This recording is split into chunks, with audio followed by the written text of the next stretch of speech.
بسم اللہ الرحمن الرحیم نحمدہ و نصلی علی رسولہ الکریم وعلی اہل بیتہ الطیبین الطاہرین ولعنۃ اللہ علی اعدائہم اجمعین۔ مومنین اکرام، السلام علیکم ورحمۃ اللہ وبرکاتہ۔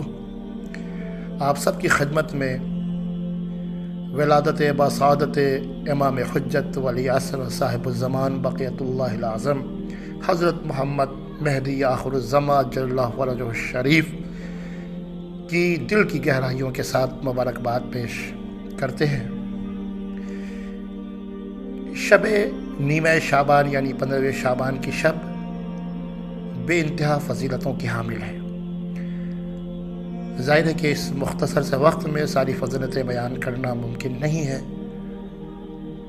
ہماری یہ گفتگو 2 حصوں پہ مشتمل ہے، ایک فضیلت اس شب کی، اس تاریخ کی، اور دوسری اس تاریخ میں وارد ہونے والے اعمال۔ اس شب کی فضیلت کے حوالے سے روایات بھری پڑی ہوئی ہیں، احادیث وارد ہوئی ہیں بہت ساری۔ اس شب کے حوالے سے روایات میں ملتا ہے کہ روزی تقسیم ہونے کی یہ شب ہے، یہ رات ہے۔ یہ رات زندگی کی میعاد اور عمر مقرر ہونے کی رات ہے۔ یہ رات حج پر جانے والوں کے نام کی فہرست بنائے جانے کی رات ہے۔ قبیلہ بنی کلب کے بکریوں کے بالوں سے زیادہ تعداد میں گنہگاروں کو بخشے جانے کی رات ہے۔ ملائکہ کے زمین مکہ پر نازل ہونے کی رات ہے، اور یہ بڑی بابرکت رات ہے۔ امام صادق علیہ السلام اپنے پدر بزرگوار امام محمد باقر علیہ السلام کے حوالے سے عرض کرتے ہیں کہ 15ویں شعبان کی شب تھی جس شب امام سے اس رات کی فضیلت دریافت کرنے والوں نے دریافت کی، تو امام نے فرمایا یہ رات شب قدر کے علاوہ تمام راتوں سے افضل ہے،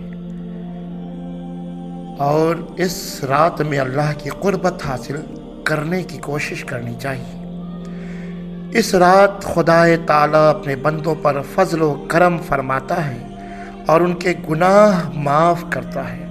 حق تعالیٰ نے اپنی ذات مقدس کی قسم کھائی ہے کہ اس رات وہ کسی سائل کو خالی نہ لوٹائے گا سوائے اس کے جو معصیت و نافرمانی کے بارے میں اللہ سے سوال کرے اور معصیت پر بزد ہو۔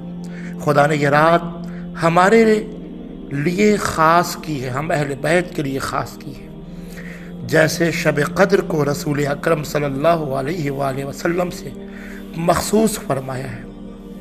بس اس شب میں زیادہ سے زیادہ حمد و ثناء الہی کرنی چاہیے، اور زیادہ سے زیادہ کی بندگی کرنی چاہیے، مناجات اور دعا میں مصروف رہنا چاہیے۔ اس رات شب بیداری کی بھی بے انتہا فضیلت ہے۔ نماز اور دعا و استغفار کے لیے شب بیداری کی جائے، اور امام زین العابدین علیہ السلام کا فرمان ہے کہ جو شخص اس رات میں بیدار رہے تو اس کے دل کو اس دن موت نہیں آئے گی، اس کا دل اس دن مردہ نہیں ہوگا جس دن لوگوں کے قلوب، لوگوں کے دل مردہ ہو جائیں گے۔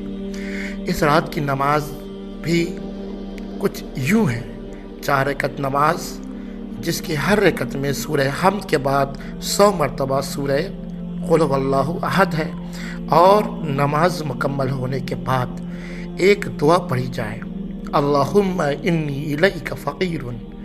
آخر تک یہ دعا ہے، اور یہ مفاتیح الجنان کے صفحہ نمبر 337 پر آپ کو مل جائے گی۔ اس رات کا سب سے بہترین عمل امام حسین کی زیارت ہے، چاہے زیارت عاشورہ پڑھیں، چاہے زیارت وارثہ پڑھ لیں۔ اگر روضے کے قریب ہیں تو روضے پر جائیں اور زیارت کریں، اور اگر کچھ بھی نہیں کر سکتے تو اپنے چھت کی بلندی پر جا کر السلام علیکہ یا ابا عبداللہ، السلام علیکہ ورحمۃ اللہ وبرکاتہ، یہ جملہ پڑھنے سے پہلے چھت کی بلندی پر جائیں اور یہ زیارت کا جملہ پڑھنے سے پہلے دائیں طرف دیکھیں، پھر بائیں طرف دیکھیں، پھر آسمان کی طرف رخ کر کے یہ جملہ پڑھنا ہے جو میں نے ابھی پڑھا۔ اس کے بارے میں روایات میں ملتا ہے کہ جو شخص ایسا کرے، زیارت امام حسین پڑھے یا چھت پر جا کر یہ فقرہ پڑھے السلام علیکم یا ابا عبداللہ، تو انبیاء کرام جتنے بھی ہیں 1,24,000 انبیاء، وہ سب اس شخص سے مصافحہ کرتے ہیں، اس شخص سے مصافحہ کرتے ہیں، خود کرتے ہیں۔ لہٰذا بہتر ہے کہ اس رات میں یہ زیارت ترک نہ کریں۔ اس کے علاوہ ایک دعا ہے الحمدللہ العلی العظیم، یہ دعا پوری طرح سے آپ کو مفاتیح الجنان کے صفحہ نمبر 875 پر مل جائے گی۔ اس کے علاوہ پھر ایک دعا ہے اللہم بحق لیلتنا، اللہم بحق لیلتنا و مولودہا، آخر تک یہ دعا ہے۔ یہ آپ کو مفاتیح الجنان کے صفحہ نمبر 328 اور 329 پر مل جائے گی۔ اس کے بعد پھر دعا ہے اللہم انت الحی القیوم، یہ بھی آخر تک دعا ہے۔ یہ مفاتیح الجنان کے صفحہ نمبر 329 سے 330 تک آپ کو مل جائے گی۔ پھر اس کے بعد ایک تسبیح ہے سبحان اللہ والحمدللہ ولا الہ، سبحان اللہ والحمدللہ واللہ اکبر ولا الہ الا اللہ، سبحان اللہ والحمدللہ واللہ اکبر ولا الہ الا اللہ۔ یہ تسبیح 100 مرتبہ پڑھنی ہے، اس سے گناہ جو ہو چکے ہیں وہ معاف ہو جائیں گے اور دنیا و آخرت کی تمام حاجتیں پوری ہو جائیں گی۔ امام صادق علیہ السلام سے پوچھا گیا کہ اس رات کے لیے بہترین دعا کون سی ہے، تو آپ نے فرمایا اس رات نماز عشاء کے بعد 2 رکعت نماز پڑھے، پہلی رکعت میں سورہ حمد اور سورہ قل یا ایھا الکافرون پڑھے، دوسری رکعت میں سورہ حمد اور سورہ توحید پڑھے۔ نماز کا سلام پڑھنے کے بعد نماز کو تمام کرے، اس کے بعد تسبیح پڑھے 33 مرتبہ، سبحان اللہ 33 مرتبہ، الحمدللہ پھر 33 مرتبہ الحمدللہ پڑھنے کے بعد 34 مرتبہ اللہ اکبر کہے۔